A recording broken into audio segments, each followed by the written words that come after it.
For the last 6 months, the best Supercross riders in the world have battled from coast to coast, all across Canada, on Georgia red clay, Daytona sand, the hard-packed dirt of Angel Stadium, and in the air over monster triple jumps.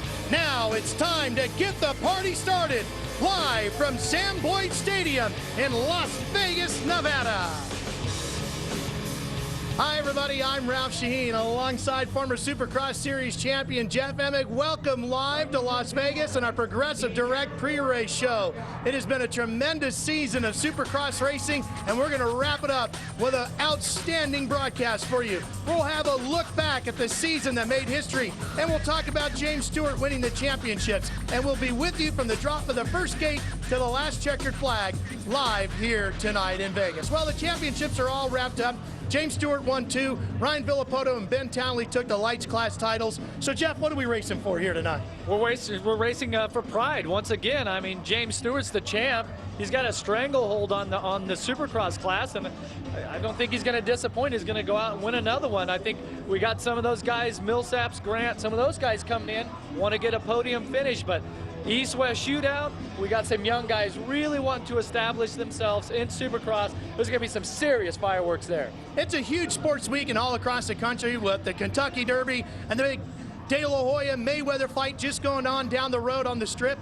Those big events all began with the playing of the national anthem. No different here at Supercross season finale. Here's our national anthem.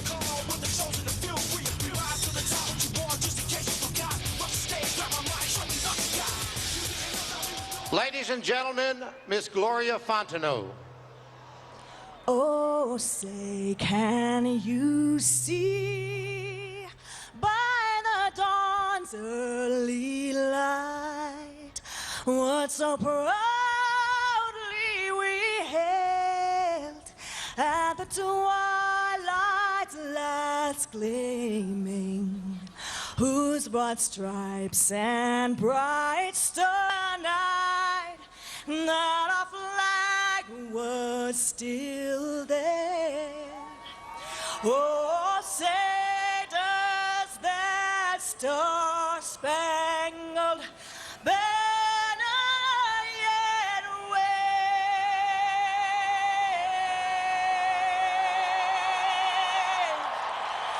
Oh,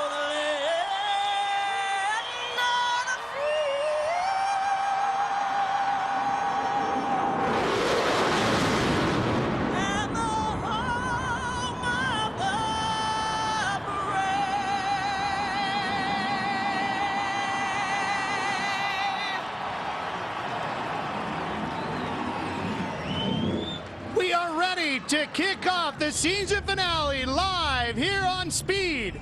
We'll be right back to Vegas.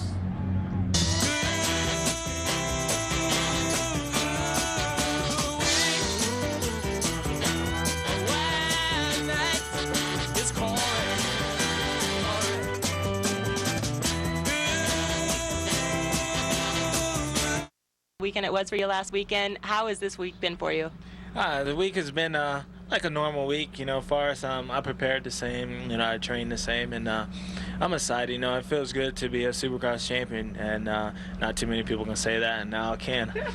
Well, it's a demanding track for not only him, but every rider out there this evening, and he's hoping to pick up right where he left off last year, taking the win here in Las Vegas, making it 13 for the season. All right, Aaron, thank you. Opening ceremonies continuing. James Stewart being introduced to the crowd here in Vegas, and we'll be back for more right after this. Billy Laninovich, you notice he just went out of the stadium. This is a huge dirt track sweeper corner. There's going to be a groove there and a cushion on the outside, just like in dirt track. Fly back down into the stadium. Now we're racing Supercross.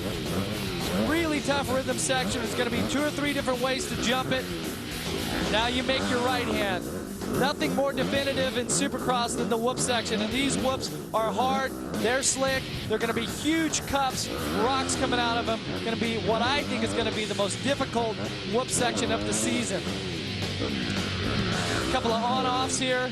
What's going to be tough about this track is that after they throw down some water, some of the moisture is going to come up. There's going to be hard spots. There's going to be wet spots. There's going to be a little bit of blue groove forming, and there's definitely going to be a fast racing line. And if you have to get out of that, it's going to be really tough. Another set of whoops. Heading into the final turn. That is a lap of qualifying practice in Las Vegas. Should be one of the more challenging circuits we've seen all season long. Here's our Supercross 411 for tonight's show. We'll have 2 heats in each of our classes with the top 9 going on to the main. We'll take 4 out of the last chance qualifier for the Supercross lights to the main and 2 out of the Supercross LCQ to fill out that main event. We'll have 22 riders for 15 laps, and we've got another Supercross class heat race yet to go, and we'll see James Stewart in that one as we show you our up close for heat number 2, where once again we will take 9 to the main event, everybody else to the last chance qualifier. And as you see in our Dunlop up close, the heat races for the Supercross class are 8 laps in length, 2 longer than what we did with the Supercross lights. Here's Craig Reynolds with a Progressive Direct pre-race report. Supercross heat race number 2 has the newly crowned champion James Stewart in it. Now this is what everyone in Sam Boyd Stadium has been waiting for, a glimpse of James Stewart. Now Ralph, is it too early to start calling this guy the king of Supercross? Yeah, I think Jeremy McGrath might have a little something to say about that, but you know, Craig, you're not far off, because we've already started the conversation, Jeff, about what we call this guy. There's got to be a nickname for him. As you see Jeremy Albrecht just to his left, his mechanic. We told you the story about Jeremy moving on to Gibbs Racing Supercross team, which will be debuting next season. So the last night for these two together on a Supercross. Here's our Dunlop starting grid. You know, we've got the GOAT, greatest of all time, the nickname for Ricky Carmichael, the king of Supercross for Jeremy McGrath. We just called you Fro.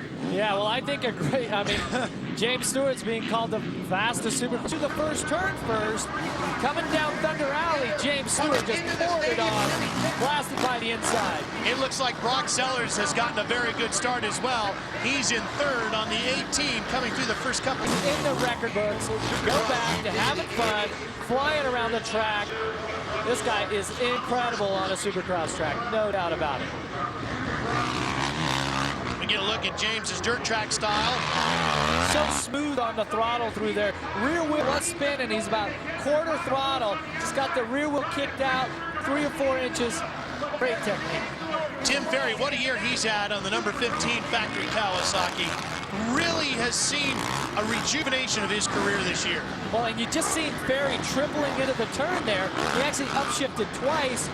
That would be up to 4th gear going through the whoops. That battle for a top 5 finish in the points. He got him. He put him away. And you see Billman here also, we talked about him being in that points chase to be inside of the top 5. He has 5th in points right now. And Grant Langston coming into this race. He showed up in Anaheim 1, got hurt, and we didn't see it again until Daytona, where he put together a 7th place finish. Grant Langston getting the factory Yamaha team back in order. They expect big things out of rider number 8.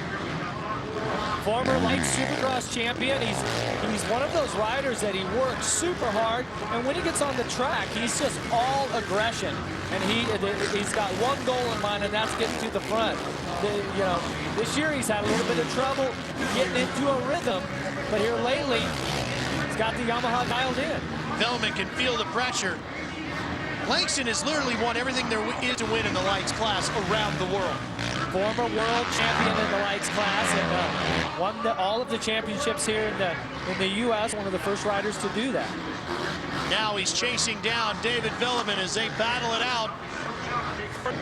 Velleman, I'm thinking he's looking a little tight right now. In practice, he seems so fluid and loose.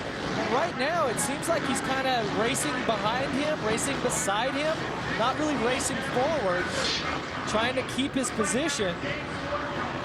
He looks a little tight compared to practice. A little too much looking around. He did there for a second. Now he just stretched it back out on Grant Langston. Look how huge that finish line jump is. That was actually, it was a 3rd jump there earlier today. The riders decided It's going to be a little too sketchy for racing competition. Track builders changed it just a little bit, but they still, that's an 85-foot jump. The final transfer spot right now belongs to Kyle Lewis in the 23. Paul Carpenter on the 37 is doing everything he can to take that away from him. Robbie Reynard in the 17 just in front of them. Here's Lewis in the red and white riding gear. Carpenter coming hard after him on the 37. Had it and lost it. Lewis took it back, and actually, during the opening ceremonies tonight, Kyle Lewis was recognized for this being his final Supercross of his long, outstanding career. It's been a tremendous ride for Kyle Lewis, Aaron. It most definitely has, Ralph. I believe he's 34 years old. He's had a great career. He's won many championships, especially overseas in Japan. But this is his final Supercross race. It's got to be quite emotional for him. I spoke with him a little bit earlier, and he said, yeah, I'm going to be out there riding my best. I'm going to give it everything I've got on my way out. Well, that's definitely, oh, and he's going to have to give it a little bit more because he just lost qualifying position out of the heat. And that is so disappointing to be on that level. You never want to go to the LCQ in the Supercross class because it is so crazy fighting for that last 2 spots to get into the final main event of the season. He did win in a last chance qualifier earlier this year, but that is definitely not what you want to see on your resume if you can avoid it. But he's going to have to work pretty hard to catch Carpenter because he's already lost about 2 seconds to number 37. Carpenter's had some great rides this season. Definitely been his best Supercross season ever. His best 2 finishes came at St. Louis and Anaheim, too, with a pair of 7th place runs. 7th in that AMA Supercross main event is pretty good. There's some tough competition out there. While these guys battle for that final spot, James Stewart has a 14.5-second lead over Tim Ferry, and Stewart's best lap, Jeff, a 105.4. Reed ran a 106.9. A 105.4. His qualifying best time was a 106.4, so he's a second faster than he was in qualifying practice even. That could be a lot of that pressure coming off his shoulders. We talked about it all season long. The folks at Kawasaki basically told James, you must win not just the world title, but the AMA championship this year. It's been a long time since Kawasaki has had that crown, and they wanted it back in the worst way. James did go out and win a bunch of races, but in fact, he won 12 of them. But it was that championship that meant the most. Oh, it definitely was all about the championship. And right now, James Stewart, I think, is feeding off of the crowd. He loves racing in front in the Supercross arena. And he's one of these riders that he always steps it up in practice. So if he's the fastest guy in practice, you know he's got more gas in the tank, and he's going to go even faster once it comes race time. Final lap for James Stewart. He won 16 heat races already this year. He has extended the lead to 17.5 seconds. And look how long that is before you see the 15 of Tim Ferry, his teammate. And Ferry has been consistently the 3rd fastest rider at each and every race. James Stewart is just that, he's just so dialed in. He's that much better than everybody else at the moment. Tim Ferry finished 3rd in the championship this year. Yeah. He is, without a doubt, no slouch. And he's 17.5 seconds behind this man. Checkered flag comes for James Stewart, and he wins his 17th. Oh, and Carpenter is down. Carpenter had the final transfer spot. That'll push Kyle Lewis back up to that final spot. And the rider out of Ithaca, New York, is going to the last chance qualifier. Don't know how that happened to it yet. There's Josh Sunny going by in the 36, but let's see if we can figure this out. So take a look at Carpenter coming up the inside of Reynard, I believe. Oh, and he makes a mistake. He's going to do the single, and he got a little bounce there and missed the rear brake, went over the berm. So Lewis is going to go to the main in his final Supercross. What a big moment for Kyle Lewis. That is a great feeling. Good job, Kyle. Just missing it will be Josh DeMuth. We'll come back to talk to the newly crowned champ after this.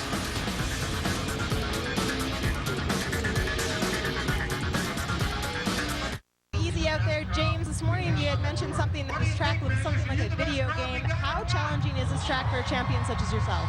Well, I mean, it's very challenging, and you know, it was a long 8 laps. It seemed like forever out there, and the track's really slippery, and it's gonna be gnarly out there. You know, I don't want to take any unnecessarily chance. I'm just happy my gear looks good. He's full of sparkles down here, guys. You can expect it to be on during the main event. I don't know what's shining brighter, the sparkles on that gear or that $1 million smile that James Stewart has, but it's all going to the main. Tuesday on Speed, ordinary people team up with two-wheel superstars for a ride of a lifetime. Don't miss Epic Ride, Tuesday night, 9:30 Eastern, 6:30 Pacific on Speed. Well, we need to take care of a little more business here on Speed. So after these words, we will return live to Sam Boyd Stadium after this.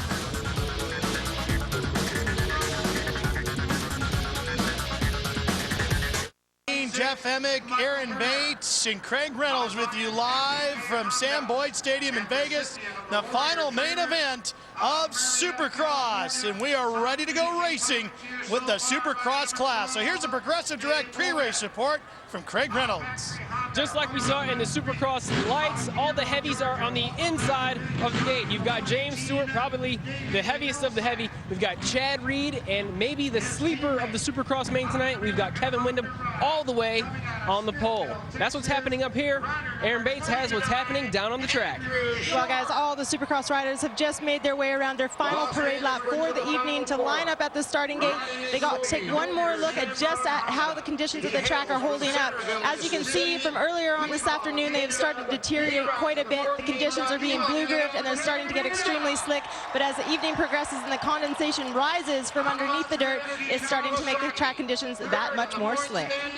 All right, Aaron, thank you. The track could be the wild card here tonight. And for the man in the brand new crazy riding gear with all the sequins on it, the big thing now for James Stewart is chasing records. How many can he get? How many new records will he set before he retires from Supercross? We spoke to James about that earlier.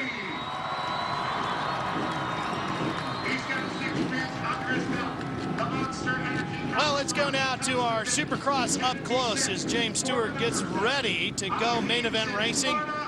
Chad Reed won heat number 1. James Stewart won heat number 2. Ivan Tedesco took the last chance qualifier. 21 riders will make up our starting gate as we get set for our 20-lap main event. The first race was held here back in March 17th of 1990. Jeff Matasevich won that on a Kawasaki. This will be the 17th time the gate is dropped for an AMA Supercross here in Las Vegas. Let me show you our Dunlop starting grid now for the main. As you take a look at James Stewart, Chad Reed, Tim Ferry. Can any one of those guys beat James Stewart tonight here? Mr. Former Vegas winner yourself, Jeff Emick. Well, there has been some first-time winners here. Matasevich in 90, LaRocco 91, myself in 1995. Tall order, though, if somebody's going to be a first-time winner here tonight, because they're going to have to go through James Stewart and Chad Reed. Jeff Gibson did utilize his provisional, the 32nd board, leaving the track. Here we go, the season finale live on Speed.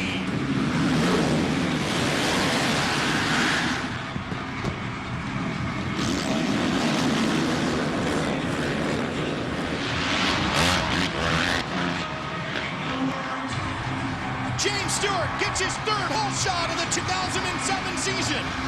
Followed closely by Chad Reed. This is just what Reed needed. This is what all the fans here in Las Vegas and live on Speed are waiting to see is one final showdown with these two Supercross stars. Reed on the Yamaha. Yamaha has more wins in Vegas than any other manufacturer with 7. Can it be 8 tonight? When Chad Reed is on his game, Jeff, we've seen him stick like glue to James Stewart. The biggest problem he's had because he's not been able to do that consistently this year. He has not, but he has been very good on the hard-packed surfaces like tonight. We'll have to see if he can follow closely to James Stewart, find some lines, and improve his lap time from earlier.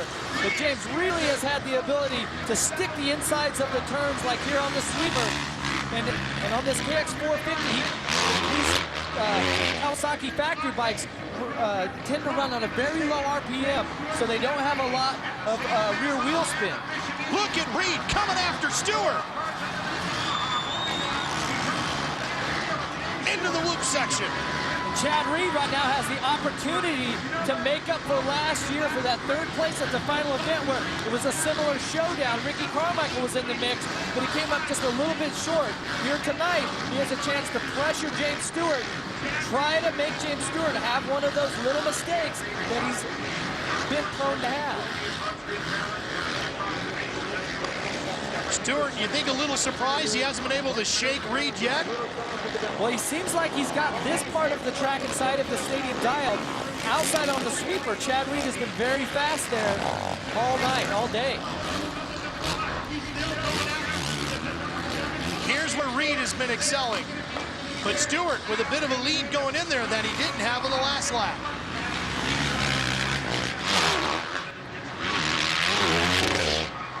Really revving that 450 Yamaha out, coming down Thunder Alley there. He's lost a couple of bike links, more like 4 or 5 from the last lap through here. He seems to get through the whoops pretty good though. Tim Ferry holds down third, Kevin Windham fourth, Ivan Tedesco fifth. Here's that battle. Ferry on the green Kawasaki number 15 with Windham on the Honda running in fourth.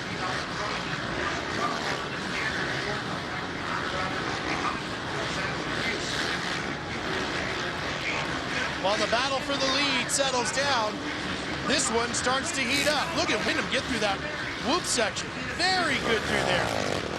And Windham has such good technique, and the way that he corners, he's one of the taller riders on the circuit, and I just love his style. He gets that leg out, and he just calmly grips the bike on the inside of the turn, and that's going to be very important here tonight, is to stick those insides.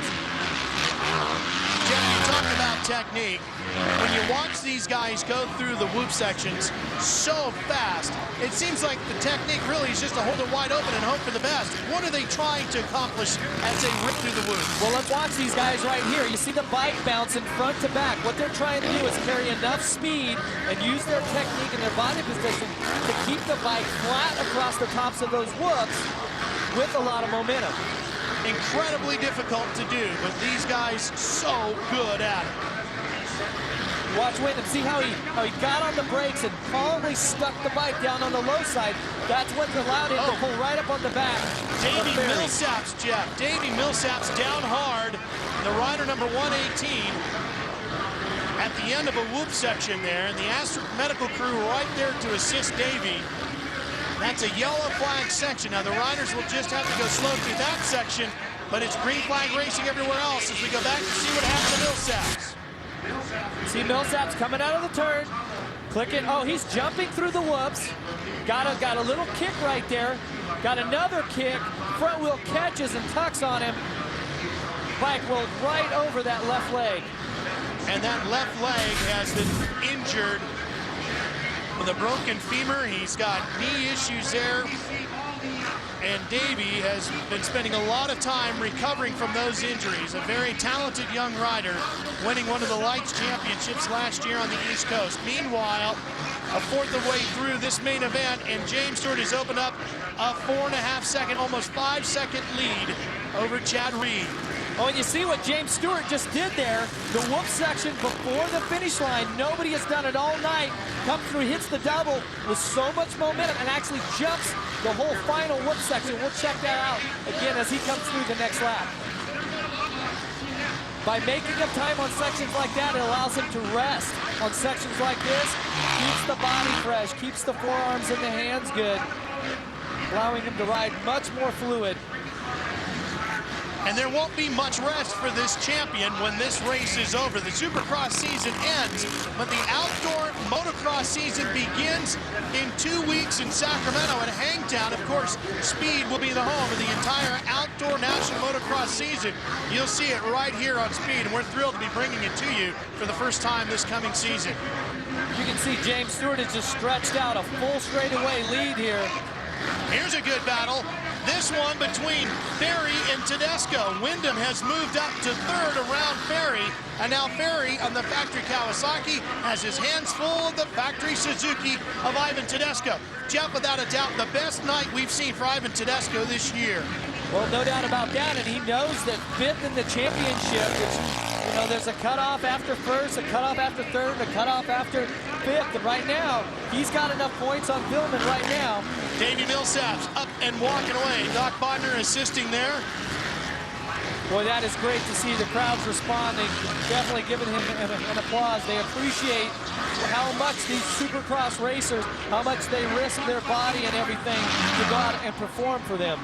Tedesco trying to tie his season best finish as a crowd applauds Davi Milsaps. He's walking on his own. That is a great sign. Tedesco's best nights included fourth place finishes at San Diego, Atlanta, and Orlando, but he just seems to be riding very well in this main event, hopefully trying to get a shot at that fourth place finish here tonight from James Stewart. Well, Yep, this is that section you were talking about. Oh, doesn't jump it. See how he did the double, then there's 5 whoops after that. He was actually hitting that double, jumping all the way into a turn.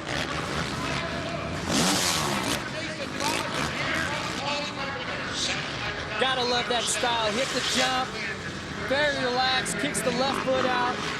Showing a lot of style, a lot of technique here. His mechanic, Jeremy Albrecht, giving the encouragement to Stewart to continue to extend the lead, which is now to a full 10 seconds. Progressive direct whole shot replay now. You see Stewart right here. This is the line. First guy there, that's the progressive direct hole shot. See this and other hole shots throughout the season?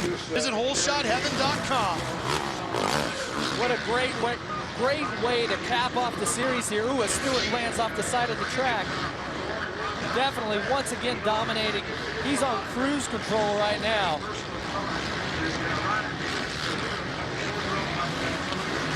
There's Stewart. Now somewhere around 11 seconds back will be Chad Reed. Here he comes.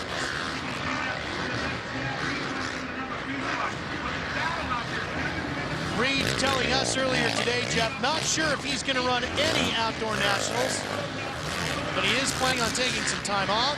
Felt very good about the way his new team performed this year. Knows what he and team manager Larry Brooks have to do to get ready for the next Supercross season. Even thinking about maybe racing some cars back home in Australia. Well, there's always going to be growing pains with the new team. They have great leadership there, a great group of guys put together. They won some races this year, which are very hard to come by. Only Carmichael and Stewart were the other guys, the other racers that won main event. But not happy with anything except the championship, and that's a tall order. There's only one guy who can be champion. So but right now, Kevin Windham definitely putting on a charge, and he's reeling in Chad Reed fast. And Jeff, how about Kevin Windham? This would be his third podium in a row. It began with a fourth in Detroit, third in Seattle, and maybe another third here tonight. Could be a great run. Well, we really are glad to see Davi Milsaps able to get up and walk off the track, however, Aaron. Yeah, most definitely, guys. Davey is being looked at right now by Doc Bodner, trying to get a little eye contact. As he came over across the side, he's wobbling pretty good. He's kind of holding Doc and John Bodner to try to hold him up a little bit to keep his stability. Looks as though he may have rung his bell a little bit, but overall, he may be okay. That was team manager Eric Kehoe just to the left there for the factory Honda team. And Eric lost a big bet to Milsaps about finishing on the podium. And last week in Detroit, it cost him in a pretty ugly fashion in front of the entire industry earlier today. Well, he did at that. Eric Kehoe, the favorite around the pits, had to do track walk today in his boxers with no slacks on or anything. So everybody around the pits and in our community really got a big laugh out of that. And needless to say, he got a big beating up over that. It was pretty funny sight this afternoon. Tim Ferry holding off Ivan Tedesco in the battle for fourth. Tedesco hoping to tie his season best, and it looks like he might come up a little short as we're halfway through this one. The momentum for Tedesco seems to have run out. Here's Andrew Short. Now this factory Honda rider sits in 6th, and we've talked about how Short building up some momentum. Jeff, he has 3 top 5s in the last 3 races. Maybe could get another one here tonight. Yep. Well, he ran it. He's been running a short season. And as we go on board here with Michael Byrne, one of the riders who was trying to battle in the points race for 5th, has been buried way back and only in 15th right now. Definitely not having the ride that he was looking for tonight. It's great how you can hear the bike right here. You can hear the RPMs. Hear that little bit of over-rev? That tells me that he probably over-jumped the triple a little bit. The over-rev to kind of bring the bike down a little sooner. You can actually control the flight of the bike in midair with the throttle and the brakes. There's a lot of momentum and a lot of inertia and weight that's spinning, and you can manipulate that with the throttle, with the rear brake. That's what he was doing there. This is the fight for second, and Kevin Windham making a run at Chad Reed. And Reed hasn't really had many people challenging him for second this season. Definitely hasn't right now. He's got some lappers in the way. This is more than likely going to work in Kevin Windham's favor. Remember, Reed this season has been a bit of a disappointment without winning the championship for Windham. He's on an upswing right now. We started the season slow, and he's only gotten better, so he's definitely more motivated at this point in the season, this point in the race, to go out there and beat Chad Reed. They get around Gibson and now Brian Johnson on the 256, and here comes Windham. The crowd on their feet here as they watch this battle for second. Well, that just shows you that the 14 of Kevin Windham has definitely got a lot of fans. And the spot. Reed challenges back over the triple.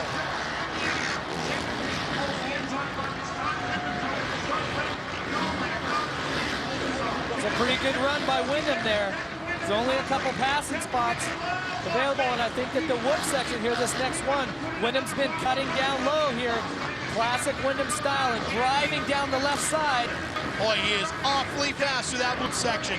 And if he can get around, it would be a decent best finish of second place for Kevin Windham. And really pay attention when I was talking about Windham riding some low lines, some inside lines where Reed's following the groove.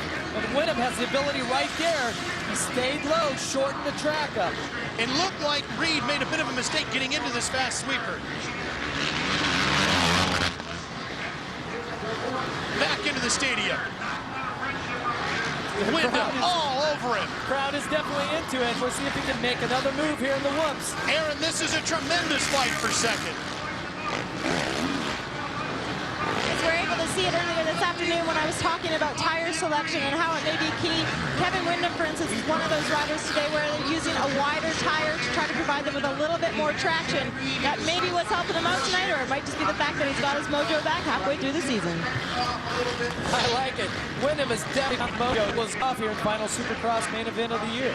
Windham, the rider out of Mississippi on the red number 14, the Honda rider, chasing the Australian, one of the guttiest riders in the field, Chad Reed. We've seen him ride with all kinds of injuries and still find a way to get through to get the best finish possible. Here's the traffic. How's this going to come into play? They are definitely in the middle. You see one of the riders backing out of it. It looks like Lewis. Boy, that slowed up Windham there. Lewis and maybe Carpenter there. Kyle Lewis, remember, in his final Supercross running in 15th. He's right in front. That's Ryan Clark on the 32. They're trying to get around. Now Lewis will be in front of him. The seasoned veteran lets them by. Has definitely tightened up the race, though, here for second place. 5.5 laps remaining. 6 laps remaining. Windham got caught up in that line of Lewis. He didn't quite move out of the way. Lewis in his final Supercross race of his career, which started way back in 1988.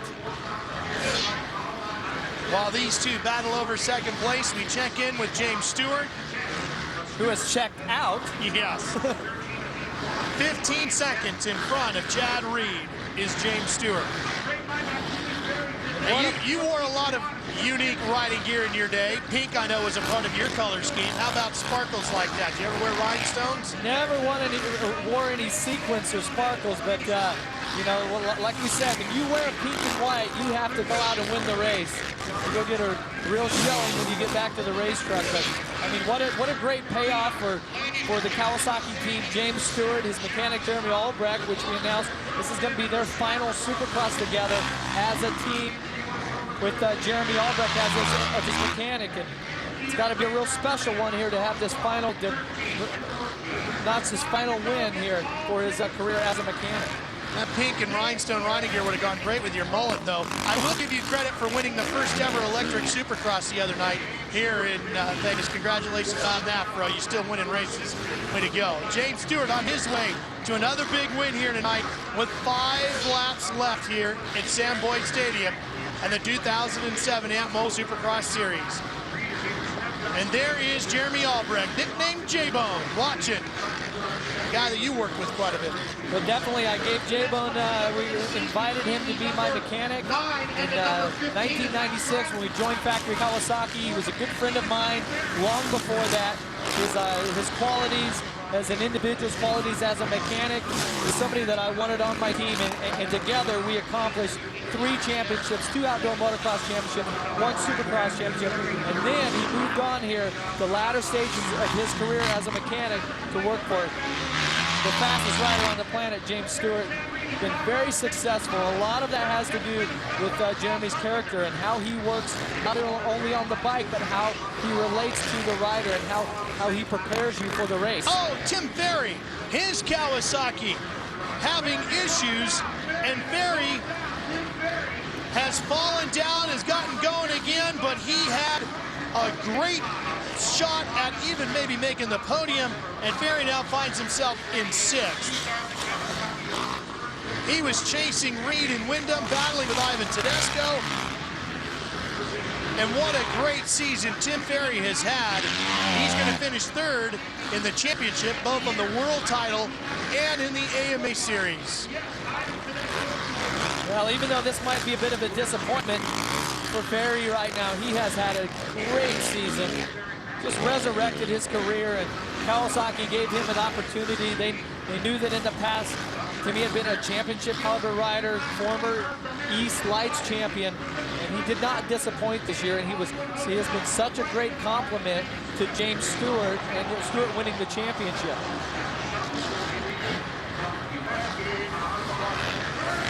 Only once this year did Ferry finish out of the top 7, and that was a 17th at St. Louis. And there's Grant Langston on the ground. He just had a big crash through that section right there. Langston, the factory Yamaha rider, off of his bike, the Asterisk medical crew assisting him now. There's Grant, Doc Bodner helping out. This is Doc Bodner right here.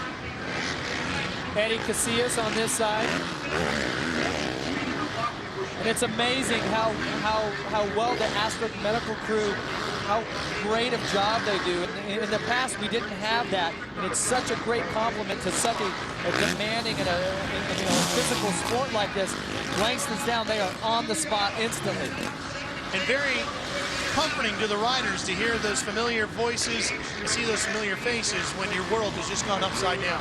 That is true, and Doc Bodner, Eddie Casillas, very pleasurable people to be around, great personalities, and they have a real, they really care for all of the riders out here and the people throughout our industry.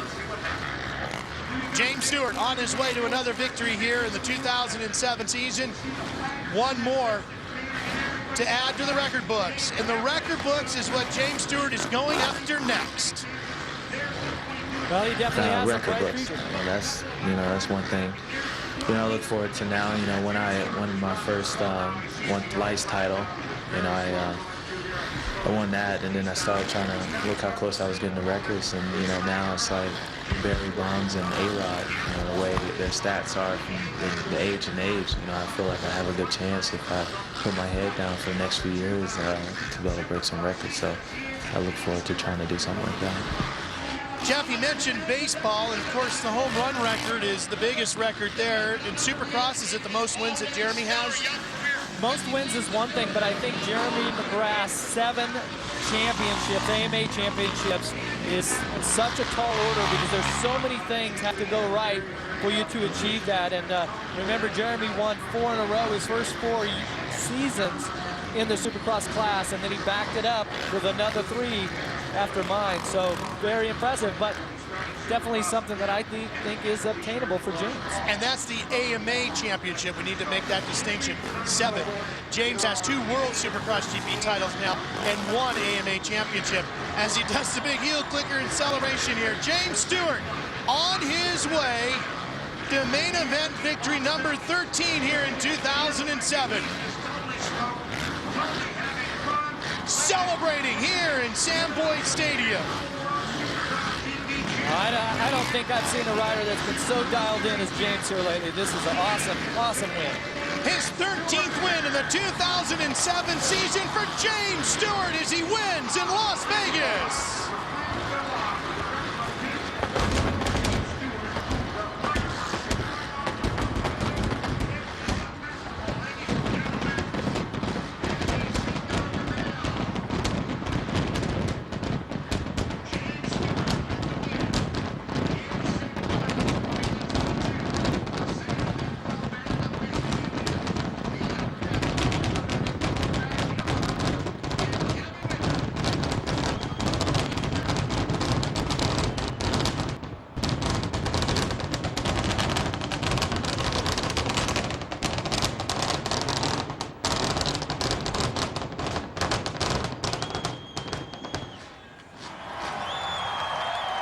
James Stewart wins. The pyro goes off and the celebration is about to begin in Vegas. Stay with us. We've got more live coming for you. This is the Speed Report. Going beyond the highlights to bring you the full story with expert analysis and unrivaled access. From the network the drivers watch. The Speed Report, Sunday night, 7 Eastern, only on Speed. It was a world without excitement. A world without passion. But that was all about to change. Get ready for Honda Spring Into Action 3. Starring powerful performances by Honda on and off-road bikes, personal watercraft, and ATVs. Featuring up to $1,500 in bonus bucks. Well, he is a demon on wheels. He's also the champion and the winner here tonight. That, of course, is James Stewart, the winner with Aaron. Well, it must have been the bedazzled pink gear that brought the lucky number 7 a little additional luck here in Vegas. James, this morning you had said that you were not feeling this track whatsoever, but is it safe to say the track was feeling you tonight? Well, I mean, I think in the main, I started to come around, you know, once the track got a little bit more dry and slippery, and I had to go for the whole shot. I'm down $1,000 on the blackjack table, so now I'm up $500, so it's going straight on the table tonight. Great relationship, and he's definitely going to be missed, and I just told him, man, I love that guy to death, and man, I'm a little sad, but you know, I wish him the best, and we'll be hanging out soon. We'll still hang out. We're buzzed. Craig. And Jeff, finally we found something James Stewart struggles with, a heel clicker. He can only do a horseshoe? Yeah, well, that's something new. That may be a record that he has the first horseshoe. And you recognize the necklace. Oh yeah, the necklace. You seen the number 7 necklace that James Stewart had was actually a Gucci piece. Here's a look at the top 21 riders in our main event tonight. James Stewart wraps up Kyle Lewis in his final Supercross, a 15th place finish. Let's go back to Aaron. Well, it was a consistent year for Chad Reed. Once again up on the podium, Chad, after an upsetting weekend for you last weekend. It's got to be a good feeling to be back up here. Anything you would have changed this season?